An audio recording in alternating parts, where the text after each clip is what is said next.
Baik Bapak dan jemaah sekalian, kita sampai kepada hikmah ke-41 ya.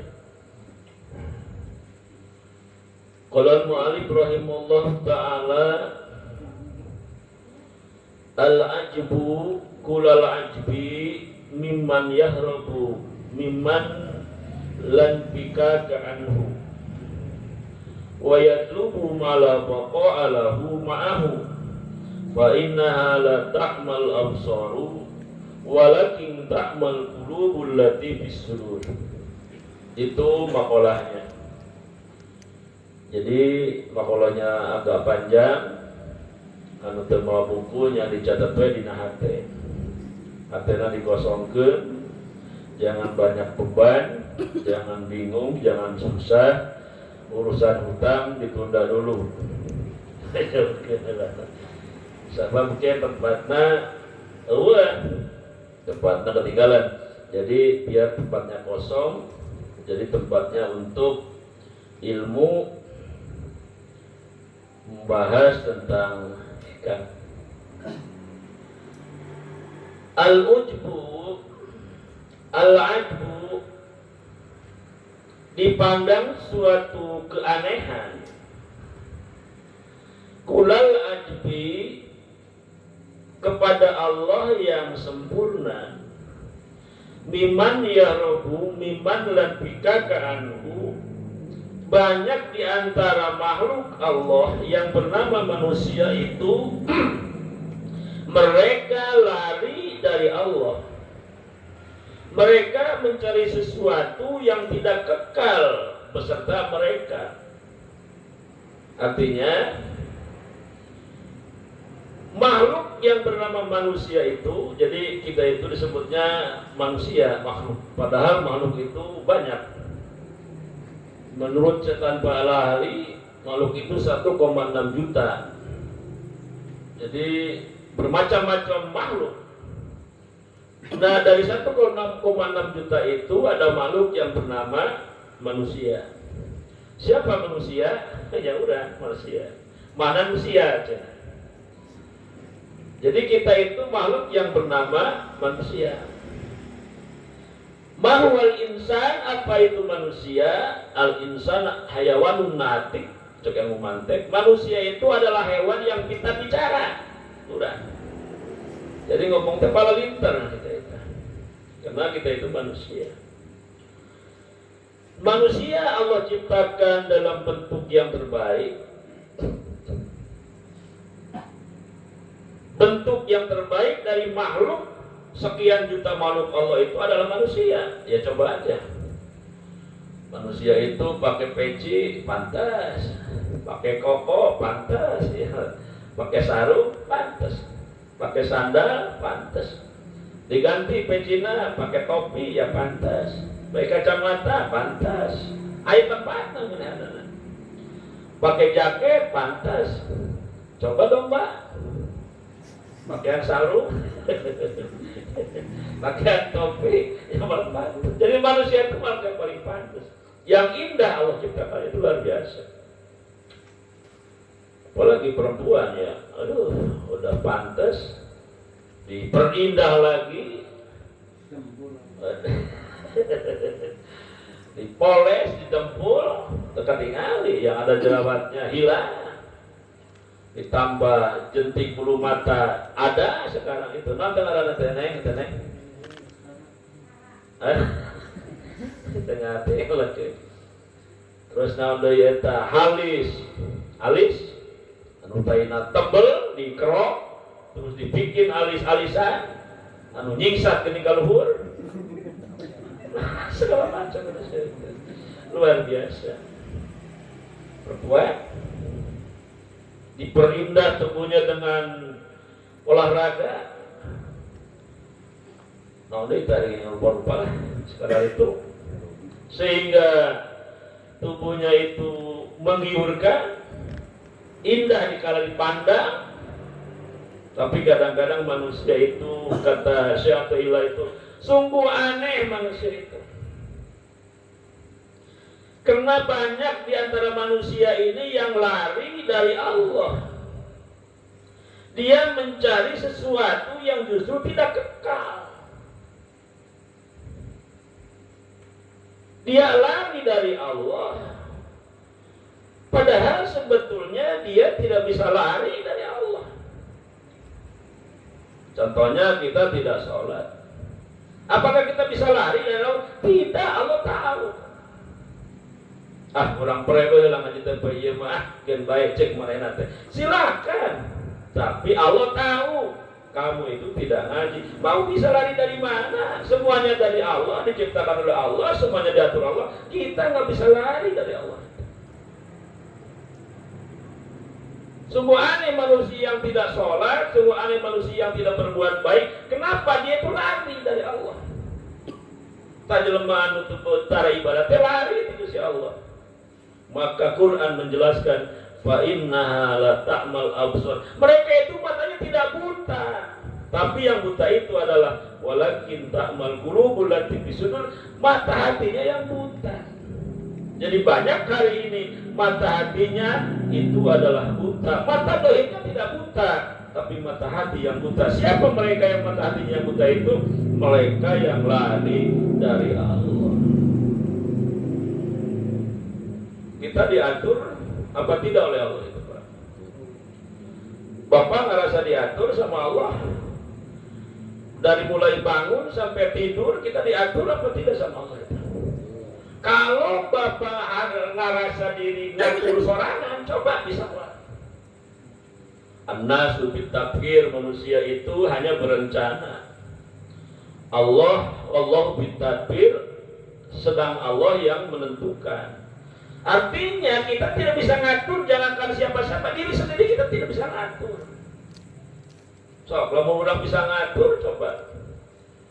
Udah direncanakan besok pagi kita jam sekian mau ini, jam 9 mau kemana, jam 10 mau makan misalnya, jam 12 rek naon deui, sampai di jadwal sampai jam 6 sore misal kita jadwalin semuanya. Apa itu sesuai apa tidak? Pasti tidak akan pernah sesuai, karena hanya rencana.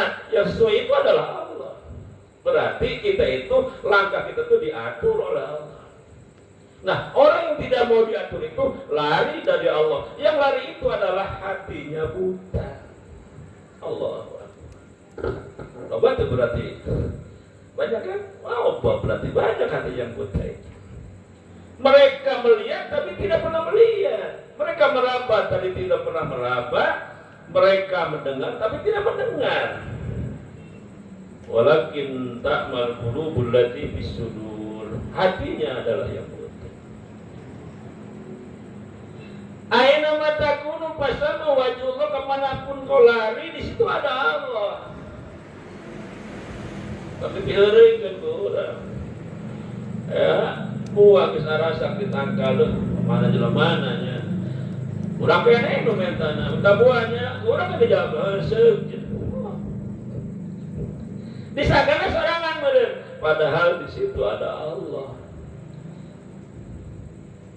Lagi sholat di situ ada Allah, lagi berjalan di situ ada Allah. Tidak pernah lepas kita itu dilihat oleh Allah. Kalau berarti merasa kita dilihat oleh Allah, jangan pernah ingkar, jangan pernah menentang aturan Allah. Kudu mengikuti aturan Allah itu. Urusan rezeki misalnya, rezekinya dari Allah. Kenapa banyak manusia yang menentang, minta rezeki banyak kepada Allah, tirakat yang banyak, jarah kemana, perlu saja targetnya satu, saya ingin kaya, cek barana. Tapi Allah tidak menentukan kaya. Di Lauhul Mahfuznya si anu mantu kaya, miskin. Di mana eta di alam masyarakat miskin, kemudian ditulis di rahim ibunya miskin, bisa kaya enggak? Tidak bisa, Pak. Kalau begitu menyangkut itu kemana-mana aku udah malu hari. Siapa yang tahu catatan manusia itu? Kecuali Allah yang tahu. Hari ini kita hadir, Pak. Apakah kita hari ini nusok mararaji ayeuna urang dikerasain bahwa Allah bisa ngaji? Apa kita sudah memastikan diri bahwa tukang ngaji hikam masuk surga? Tidak. Apakah Abah bisa masuk surga? Tidak mungkin. Abah kan neraka catatan. Mungkin hadir karena neraka kata sebagian dia. Sebab catatan itu ada 4 di Lauhul Mahfuz di alam azali. Sebelum ruh kita diciptakan 4. 1 yang ditulis oleh Allah di Lauhul Mahfuz itu sebelum ruh manusia itu diciptakan, itu sudah ditulis, Pak. Opat. Mana opat? Yang pertama adalah ajalnya, umurnya itu ditulis. Itu sebelum kita ada ruhnya itu sudah ditulis. Yang kedua rizkinya. Yang ketiga bahagia, nasibnya. Yang ketiga nasibnya, apakah bahagia? Yang keempat nasibnya, apakah dia itu celaka? Itu sudah ditulis. Lahirnya perempuan apa laki-laki sudah ditulis. Berjodoh dengan si A atau si B itu sudah ditulis. Punya anaknya si A si B itu sudah dicatat. Tinggalnya pun di mana itu sudah tertulis. Usahanya karena naon itu sudah ditulis. Kerjaannya apa itu sudah ditulis. Semuanya yang dikerjakan oleh kita makhluk yang bernama manusia itu sudah semuanya dicatat. Ada catatan Allah di dalam alam azali. Tidak bisa menolak. Jadi ulah boga sangkaan orang. Ibu jangan berprasangka bahwa kita hari ini itu dapat kita, Pak. Wah, kita usaha di limbah misalkan Bang Agus. Wah, itu dapat Allah udah ditulis sananya. Bisa kok bos limbah nyalon lurah? Lamun aya cetan di sana, bisa nyalon lurah tiba-tiba. Bisa enggak supir angkot jadi lurah misalkan? Catatan dirinya ada, ya bisa. Lamun itu berarti kita jangan pernah lari dari Allah karena sudah ditulis semuanya, sudah diatur semuanya. Yang harus kita pikirkan itu, apakah dalam kondisi nanti kita itu masuk surga apa masuk neraka? Belum tahu. Bisa jadi. Jalan tukang ibadah, gara-gara kucing, dia kesal ke kucing, dimasukkan ke lemari, dikunci lemarinya, dia lupa pas dibuka kucingnya mati. Gara-gara ngerem kucing, si jalan tukang ibadah tadi masuk neraka. Pelacur. Dari 1.000 eta lontongan mu asup unggal poe unggal peuting. Pelacur. Bisa jadi masuk surga gara-gara nolong anjing anu kehausan. Itu memang aturan seperti itu. Nah, berarti lamun begitu orang kenal ibadah keheula cenah gantinya keringat-keringat hilang. Semuanya ya sudah dicatat. Karena apa lamun aya nu nyalon lurah misalna. Geus tara nemen-nemen. Keun bae, nurek menang, mah kajen teu didukung oge, teu ku urang oge. Kajen teu kabeh teu ngadukung oge, pasti menang. Nah, sabar ditulis itu bakal menang. Tapi yang kajen teu main masalah loba ditulis itu eleh. Oh, pedawe sia nu mulaga duitan segala. Sabab manusia eta mah. Tapi hakikat mah geus aya tulisan si anu bakal jadi, si anu moal jadi. Itu diyakini pertama. Lamun kitu moal ustaz parasea gara-gara lu eta. Jamaah jadi saeutik pan. Wah, ustazna cenah ka anu. Lain teresep, lain ka anu, beda. Geus sengaja lepek. Ayeuna nu ieu jamaah per, ayeuna ustaz di bangun limaane grup dawukul.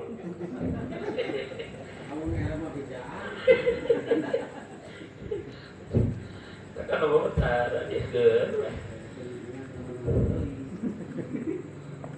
Ada jemaah ustaz-ustaz kuduna harus punya sopan ada ya jaket. Tinggal pakai kopi kita. Abu Masyar Al-Falati itu seorang ulama besar. Dia beribadah di Baitullah di Masjidil Haram sampai tidak tidur selama 40 tahun. Dia seorang wali Allah. Lalu kemudian dia berangkat dari alam mulki. Kan dunia ini kan kalau dalam bahasa tasawuf kan alam mulki, Pak. Alam itu kan ada 4 bahasa tasawuf. Ini alam mulki, Setelah alam mulki itu nanti ada lagi alam yang disebut dengan alam malakut. Lain alam jin. Kita selalu tidak mengenal alam jin, atau alam ecek-ecek. Nyabak kajin jangan, dah gampang nyabak kajin mah. Oh yang ada di TV. Adalah itu alam malakut. Alam malakut itu apa? Yaitu alam malakut itu dari langit 1 sampai langit keempat, itu namanya alam malakut. Syekh Abdul Qadir Jailani sering beliau sholat di alam malakut. Mbah Uci almarhum al-Maghfurlah sering beliau masuk ke alam malakut. Di sana adalah alamnya, tempatnya para malaikat Allah. Seperti ini alamnya. Itulah namanya alam malakut. Ayam kata itu kalau malakut kan tuh pakai ongkos. Tiketnya dikit. Dikira nunggu saja di Gusti Allah itu. Masuk ke sana. Wajib datang orang datang aku wajib di dalam malakut. Saya. Malakut. Makanya kalau berbicara Isra Mi'raj coba jangan dipahami dengan teks akal, tidak masuk, Pak. Nabi sholat di Baitul Maqdis dengan ruhnya para nabi, para wali. Nabi yang mengimami dengan kendaraan buraq berangkat dari Baitul Maqdis terbang menuju Sidratul Muntaha dalam waktu yang singkat. Itu bukan di alam dunia, juragan. Itu berangkatnya di alam malakut beliau. Piraku akan tengatieun di mana Nabi aya buraqna di mana, digantung kena di mana, eta kena eta buraqna. Ke salat wae Nabi salat di Isra Mi'raj ieu buraqna teh ditulan di dieu. Tarapuan mun ku batur. Dipinuh cenah ieu roh-roh para nabi naon teu katingali ku panon mala ainun ra'at teu ningali. Mata tidak melihat, Pak. Tapi hati melihat, karena Nabi SAW itu berangkatnya dari alam malakut. Takut nanti nanya ke ustaz-ustaz, kok kumaha sih Nabi cenah ningali di neraka, geuning eta cenah awewe nu digantungan bukna, gabunganna awena cenah eta bukna nu dibeureumman di hejoan. Boy, nu dibeureumman di hejoan. Digantung cenah dikatingali di neraka cenah. Di mana itu? Padahal kan neraka nage gak disiapkan tapi cara ya usian. Urang nage masih di dia kene, kok bisa ninggalin itu geningan jelema sifatna di dia di center kan itu katingali di alam malakut. Oh, indah di alam malakut itu. Sirru. Makanya konsepkeun tasawuf 4, akal, hati, rohani, sirri. Nah, ibadah anu ngeunah teh. Tapi orang ngeunah can ibadah sih. Ibadah anu ngeunah teh, ngeunah ibadah teh. Ibadah anu nikmat teh. Gitu ya. Dikala ibadah eta anu geus terbuka mata hatina, anu geus nyambung bisa wusul ka Allah, sehingga ibadah eta geunah nikmat. Sehingga saking nikmatna ibadah, poho eta jelema cadahan. Ari urang. Kalau kita sholat handaan harus apa? Jelema anu nikmat ngaji, kayak karasa nikmat ngaji. Halawatul ilmi, apa itu namanya manisnya ilmu. Dikala ngaji hikam, salah satu. Lamun nikmat ngaji hikam, Pak. Eta mah handaan. Ngaji sampai jam 12 semua handaan. Urang pernah jalan ke sini, sisi aing apa tah cenah. Handaan malah urang sok. Lomba ngaji malah sibuk betul. Urang apa ya lomba ngaji malah tunduh. Terbuka. Coba orang dah ada singeun ngaji. Tuh nikmat amat aing ngaji aing ngeunah banget dah aing bukan nama geus petah we aing bukan ngaji teh. Nah kembali ke pokok tadi. Hiji alamul mulki, alam manusia ini. Kedua alam malakut. Malakut itu langit 1 sampai langit ke-4. Nah di langit ke-4 sampai ke-7 itu disebut dengan alam Jabarut. Nah malaikat nganter Nabi sampai malaikat itu nembusnya kemana? Timbang nepi ka Sidratul Muntaha. Apa itu? Langit 1 sampai langit ke 7. Nah, kemudian lagi kena ada alam lagi dari Sidratul Muntaha itu yang disebut dengan alam lahud. Alam lahud itu apa? Yaitu alam kekuasaan dari Allah Subhanahu wa taala. Tidak sembarangan orang bisa masuk. Malaikat kebakar, kalau bisa masuk katanya. Sebab itu alamnya sudah alam kekuasaan Allah. Itu alam lahud. Nah, salah satu ulama catatan tadi di alam azali itu disimpannya itu di alam lahud. Jadi alam azali, kemudian setelah di alam azali catatan itu pun disimpan, ditulis di langit keempat, yaitu yang bernama apa itu? Yang bernama kedua, berarti catatan yang kedua ditulis di langit keempat. Papan yang lurus dalam bahasa Arab itu pokok tetap. Jadi dia ini nuka dua. Nah didinya mah di nuka dua mah. Allah nangarana emut. Ditulis dari ku alusan di langit di alam azali. Kemudian ditulis catatan jelema kabeh didinya di nuka dua. Tahu namanya? Sana kayak apa? Kode namun itu ya Allah sepotong we. Ya orang ngomong minum mulai ya pokoknya. Ngaji masih sepuh bari pohonnya, tamu.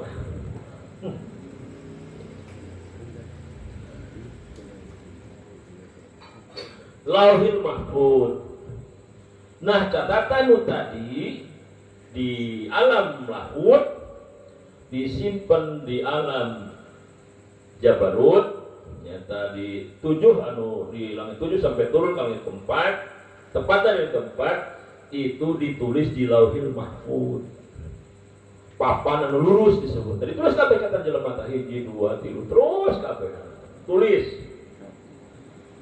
Umurna sabaraha tahun. Rezekina kandunganna sakumaha. Hirupna senang apa susah, masuk surga apa masuk neraka, ditulis tadi disebutnya di Lauhil Mahfuz nuka dua. Nah di situ sudah ada ruh, manusia sudah diciptakan ruh. Cuma di Lauhil Mahfuz itu ada catatan Allah itu yang masih menerima perubahan. Jadi catatan itu langsung paten, jadi ada perubahan. Sehingga disebut dengan 2 kodo. Maka dicatat. Hiji kodo mu'allaq, yang kedua kodo mubrom. Nah kodo mubrom, kodo yang tidak bisa dirubah.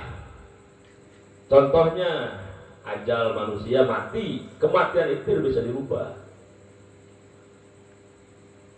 Ada juga kodo yang masih menerima perubahan, gitu. Yaitu disebut dengan kodo mu'allaq. Dirubahnya ku saeta ku Allah atas dasar perjuangan doa amal baik urang sadayana. Hampura. Mungkin orang dicatat ku Allah sebagai ahli neraka. Gunawan ku Allah dengan menerima perubahan. Jeung Allah sok aranjeun berjuang. Paman kana yarju liqa'a rabbih falyamal amalan sholihan. Sing sajalma anu yarju liqa'a rabbih, nu ngarep-ngarep ingin bertemu dengan Tuhannya, falyamal amalan sholihan, silahkan beramal soleh. Tinggal ditafsir Ibnu Katsirna. Yang dimaksud dengan falyamal amalan sholihan orang yang ingin ketemu dengan Tuhannya. Di mana coba? Apa di akhirat apa di dunia? Konsep tasawuf itu bukan di akhirat, bos. Di dunia, di diri. Yaitu orang yang suluk. Mereka yang suluk ke Allah itu mereka yang bertemu dengan Tuhannya. bahasa mungkin tuh bahasanya. Jadi berarti bahasanya kieu beunang.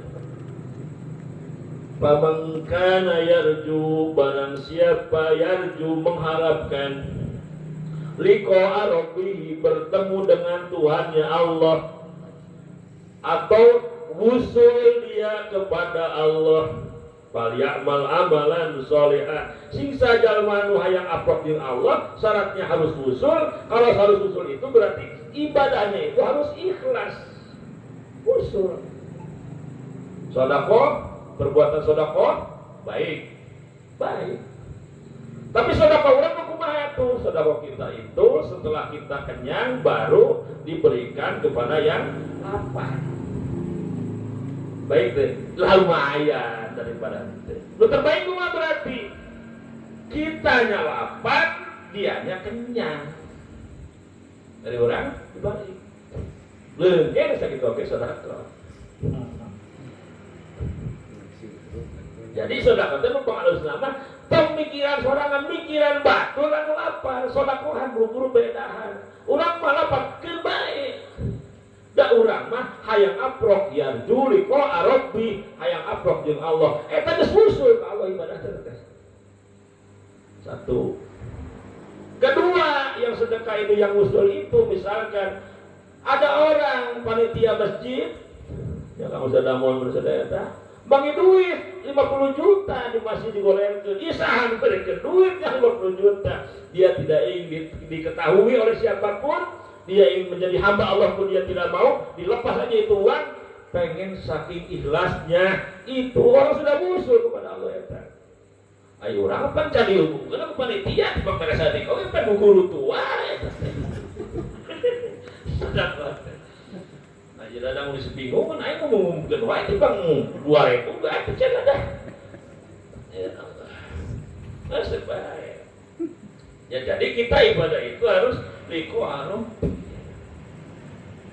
Mana yang bertemu dengan Allah itu, yaitu yang usul kepada Allah. Apa yang usul itu? Hatinya nyambung kepada Allah, hatinya itu melek. Tidak buta tadi ya, hatinya melihat kepada Allah sehingga dibukakan alam-alam yang sirri, alam-alam yang rahasia, pintu-pintu Allah itu baik alam malakut, alam jabar. Sehingga lahirlah di kitab namanya itu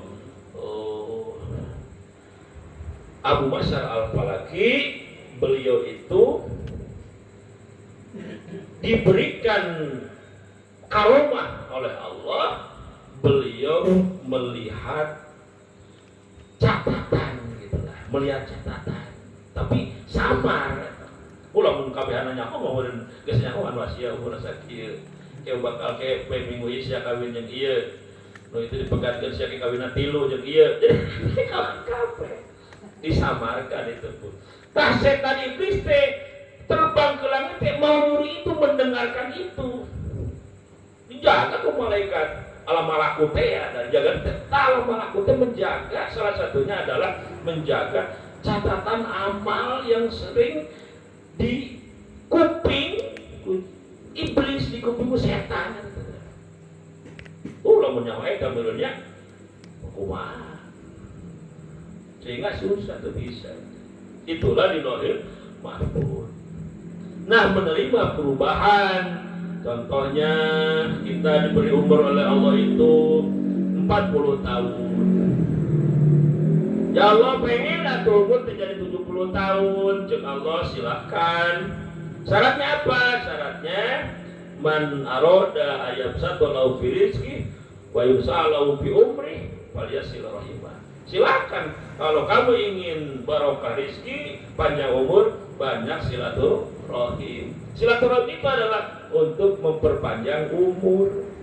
Boleh umur dipanjangkan, bisa kalau kita dipanjangkan umur. Sabab ayat dalilna eta meunang dipanjang umur dengan umur nama, maut nama teu bisa diganti ku nanaon. Tetapi bakal maut dengan umur bisa dipanjangkan, itu menerima perubahan. Kemudian yang kedua, misalkan sini aja. Jadi banyak perubahan. miskin misalkan dengan yang beunghar kumaha ya yang beunghar tadi depan anu kudu dibaca itu yang beunghar teh ya. Yang beunghar kumaha ya cenah ieu ya. Sedangkan teu tertulis eueuh dituna ge si A cetanana misalkan eueuh miskin nya terus ge eueuh teu beunghar. Kumaha atuh yang beunghar ka jeung kumaha teu nyesel. Minta ke Allah doa sedekah. Muka dua Allah janji silakan kamu bersedekah. Satu, hasinu amalakum bizakat, sucikan hartamu dengan zakat. Wadau bandokum bisedekah, obati penyakitmu dengan sedekah. Bingung penyakit, susah penyakit, tidak punya uang penyakit, semuanya penyakit, silakan obati penyakitmu dengan sedekah. Itulah kenapa panitia sering mengajak untuk sedekah harian itu. Targetnya satu, untuk mengobati beberapa penyakit. Di antaranya penyakit bingung dan susah. Makanya ada sedekah harian. Kenapa ada sedekah harian? Karena Allah memberi rezeki kepada kita setiap hari. Kalau Allah memberikan rezeki kepada kita setiap hari, jangan salah. Karena manusia itu hidup di dunia ini kita hanya dua. Kalau nggak ada kopdu, bastu. Kalau lagi banyak duit, banyak uang, awak sehat, badan sehat, pasti ujungnya kita bakal sakit. Pasti ujungnya kita bakal nggak punya duit. Itu hukum manusia, Pak. Kenapa ada tolak bala di situ? Yaitu dengan sedekah harian. Tujuannya apa? Rezekinya ditarik, duitnya diterima, balanya ditutup. Wajar lamun gering, tapi geringna timbang ukuran pakai obat baru. Ulah dioperasi sampai ratusan juta, berarti saya pada naon eta. Itulah fungsinya sedekah. Untuk tolak bala. Kenapa? Cek Nabi as-shadaqatu tadfa'ul bala. Jadi untuk balanya. Berarti lamun itu balanya, rezeki Allah teh manfaat iya. Bisa nabung iya, sebab teh gering. Bisa nyimpan iya, sebab tidak ada pengeluaran uang karena balanya sudah ditutup. Berarti beren lama-lama mata si uang teh banyak beren tah. Jadi beren loba duit teh itu sebenarnya dirobahlah di dirinya. Makanya ada sana yamullahu ma yasha wa yusbit. Yamullahu Allah menghapus, wa yusbitu dan Allah menetapkan, wa indahu ummul kitab. Dan di sisi Allah itu catatan, yaitu di Lauhil Mahfuz. Bagusnya. Nah, kenapa manusia itu dianggap aneh? Kalau manusia itu lari dari Allah, tidak bisa lari. Jadi tulis dari kumaha lari. Cukup nggak sampai di Lauhil Mahfuz? Tidak. Kemudian si rahim tadi ditempatkan ku Allah, ditiupkan ke rahim ibu. Catatan tadi ditiupkan di rahim ibu dikala usia ibu-ibu hamil. Seberapa usianya? Quran menjelaskannya berapa hari? 40 kali 4 40 hari mulai di rahim ibu, di rahim seorang istri orang. Eta proses 40 hari dari sperma laki-laki dan perempuan disimpan di rahim perempuan. Nah itu hebatnya perempuan eta Pak. Jadi mainnya boga rahim. Urang mah teu boga. Kenapa nu afdol lain silaturahmi tapi silaturahim. Jadi silaturahmi mah nyambungkeunnya atau lamun silaturahim nyambungkeun rahim urang sama-sama di rahim indung. Makanya sebutnya silaturahim. Nu halus bahasa. Karena manusia itu di rahim ibu selama 9 bulan, maka silaturahim menyambungkan rahim antara kita dengan ibu dan sesama, karena kita sama-sama tinggal di rahim ibu. Kokoh itu rahim bisa nyimpen janin atau Pak. 8 bulan hidup Pak. Bayangkan hujan delaan lalu pantai itu banyak bener. Oh pantai itu bisa hidup. Bayangkan ya, coba Pak ya.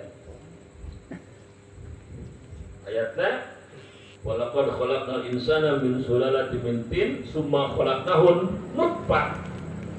Dari sperma itu dijadikan darah, segumpal darah, 40 hari proses.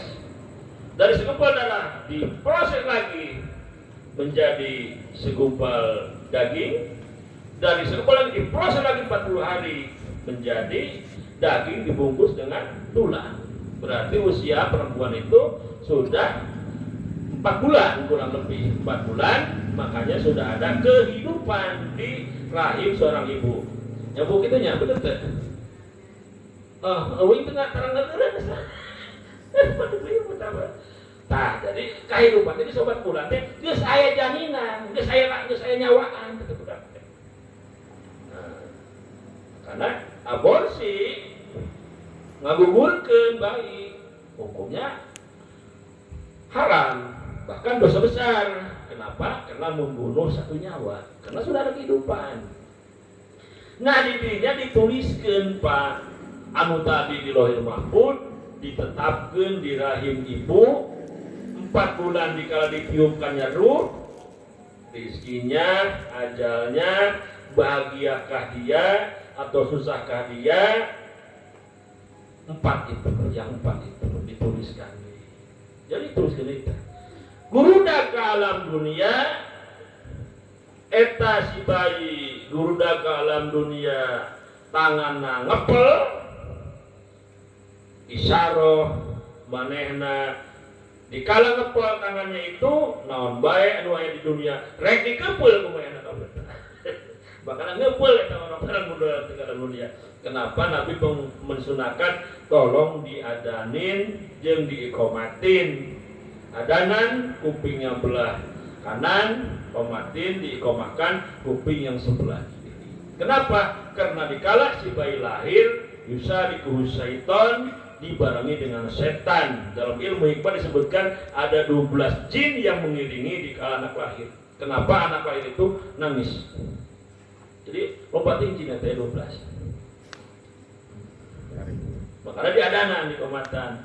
Nah, adan itu sehingga bukan hanya lahiran, tapi termasuk pindah rumah baru diadanin dan dikomahin. Kenapa? Itu untuk mengusir jin dan setan.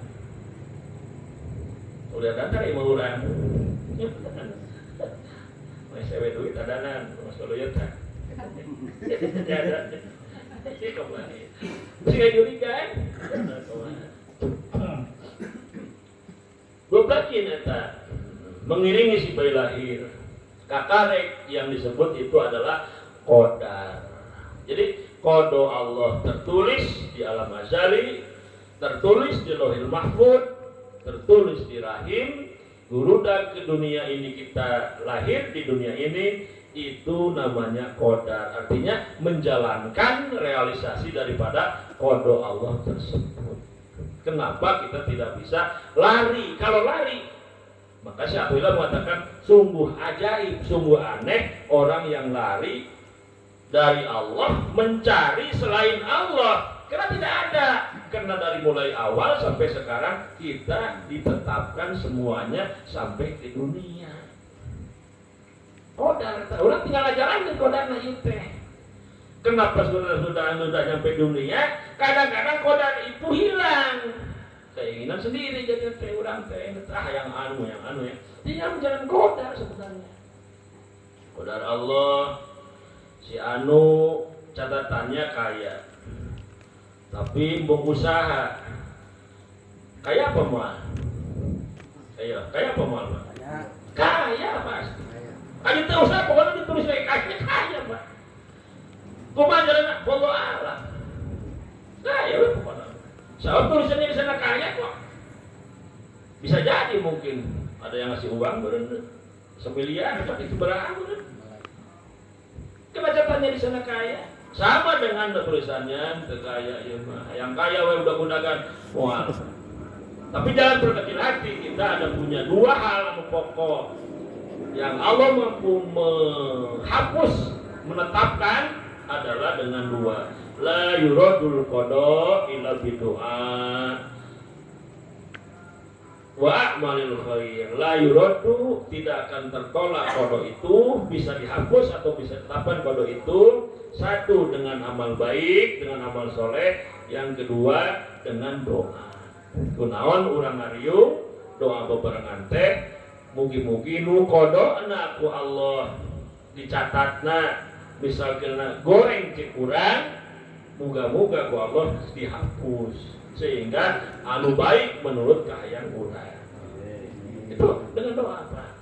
Muga-muga dengan sedekah harian itu kodo urang dicatat ku Allah sesuai kahayang urang karena seringna urang istiqomah maka Allah menghapus eta ditakmin anu ieu sesuai kahayang urang. Itulah sistemna para sepuh sadayana para bapak tentang kabur. Nah jelema anu kabur ti Allah teh adalah la ta'mal absar. Matanya melihat tapi hatinya buta. Itulah kajian hikam mana al-udbu ulal ajbi bimana hirobu bimana bayatu mana baqala dan seterusnya.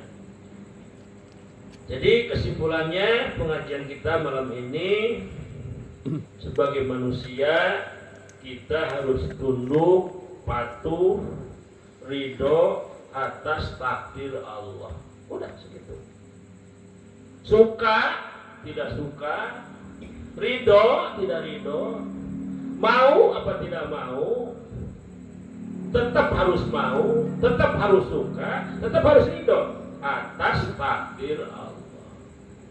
Mau kemana kita lari, mau kemana kita mengadu, kapan mau pindah kemana kita, tidak ada. Dunia ini semuanya punya Allah. Lari kemanapun semuanya dilihat oleh Allah. Mengadu ke siapa? Karena yang diadui nama kita pun dia pun mengadu sama Allah. Semuanya adalah punya Allah. Maka manusia hanya tunduk dan patuh menerima ridho ikhlas atas ketetapan Allah. Lamun gitu berarti lamun ketetapan Allah berarti hidup itu dibikin enjoy santai sebab kuma sudah tertulis Lauhul Mahfudnya, tinggal kita mengikuti ketetapan Allah. Pengurus sorangan capek, pengurus sorangan.